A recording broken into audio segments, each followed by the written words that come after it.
Let us begin with a very terse description. Cultural Marxism is a broad term which refers to the advocacy and application of critical theory, and more generally to the cultural, political, and academic influence of certain elements within the contemporary left. The roots of cultural Marxism are to be found in what is commonly known as the Frankfurt School. The term arose informally to describe the thinkers affiliated or merely associated with the Frankfurt Institute for Social Research at the Goethe University in Frankfurt, Germany during the interwar period. Critical of both capitalism and Soviet socialism, they sought to address the perceived shortcomings of classical Marxism in the pursuit of societal change. Their work came to be referred to as critical theory. Defining or categorizing critical theory is exceptionally difficult, for it pertains to a broad, almost disparate set of ideas, individuals, and approaches. The underlying and enduring aspect of critical theory, common to all its offshoots, nonetheless, is the creation of interdisciplinary theories that might serve as instruments of social transformation. During the 1960s, the Frankfurt School critical theory gained traction with some segments of the left-wing and leftist thought in both Europe and North America. Today, its influence is felt throughout Western academia, dominating the social sciences and humanities. Gender studies and whiteness studies being two such examples. One of the most influential critical theorists and an original member of the Frankfurt School was Herbert Marcuse. A cursory glance at any paragraph written by Marcuse will set alarm bells ringing for anyone even remotely familiar with the current culture of intolerance on college and university campuses. Consider the following passage from his 1965 essay, Repressive Tolerance. The small and powerless minorities which struggle against the false consciousness and its beneficiaries must be helped.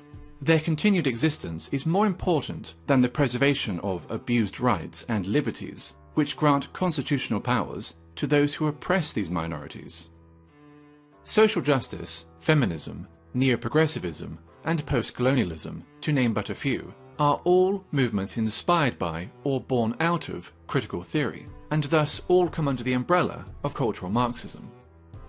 Be it gender, sexual orientation, family, race, culture, or religion, every aspect of a person's identity is to be questioned, every norm or standard in society challenged, and ideally altered in order to benefit supposedly oppressed groups. Classical Marxism saw class conflict as occurring between the bourgeoisie and the proletariat, between the haves and the have-nots. Cultural Marxism views such a conflict as existing between the oppressed and the oppressors, between those with privilege and those without it. The working class has been replaced by minorities. Majority groups are typically defined as privileged and oppressive, with minority groups accordingly labelled underprivileged and oppressed. Heterosexuals are oppressive. Cisgender people are oppressive. Whites are oppressive, especially white men.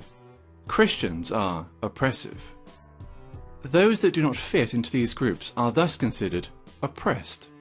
It stands to reason, therefore, that if heterosexuals are oppressors, the solution is to encourage other forms of sexuality.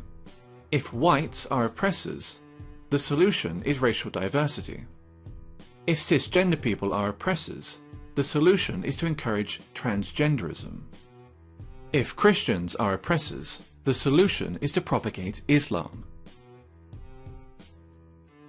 Theodor Adorno, another original member of the Frankfurt School, wrote a book entitled The Authoritarian Personality, in which he defines parenthood, pride in one's family, Christianity, adherence to traditional gender roles and attitudes towards sex, and the love of one's own country as pathological phenomena.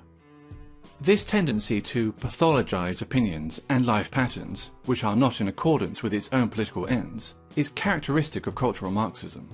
Differing views are thus described as irrational fears or phobias. For example, a person who feels uncomfortable living as a minority in an area dominated by Muslim migrants may be decried as an Islamophobe, since wishing to live amongst those culturally and ethnically similar to oneself is considered sick and phobic. When Pakistani Muslims living in Britain, by contrast, show in-group preference, converting entire sections of a town or city into a mini Pakistan, there is no sickness, no phobia, only multiculturalism. A popular and propagandist manifestation of cultural Marxism is political correctness, in which media channels and social scientists make it a mandatory exercise to do the following. Question common language. Illegal immigrants, for example, are to be referred to as undocumented migrants, while ethnic discrimination is referred to as affirmative action. Their ambition to define and redefine words can be seen as a means of controlling the discourse and altering cultural norms. Racism and sexism have been redefined as a product of prejudice plus power, which leads to such ridiculous statements as, "There's no such thing as sexism against men." Maintain an unwaveringly favourable view of groups which are marked as being oppressed. Islam is a religion of peace. Black Lives Matter is a peaceful, legitimate protest movement. Feminism is only about equality, and so forth. No deviation from the aforementioned narrative will be entertained, ever, nor will criticism. While communism, as Marx envisioned it, offered the resolution of class conflict in a utopian social system, all that cultural Marxism offers is a desolate form of eternal warfare between ever more narrowly defined groups of offended minorities. The only meaningful consequence that its wide application could possibly ever have is the marginalization of traditional European culture.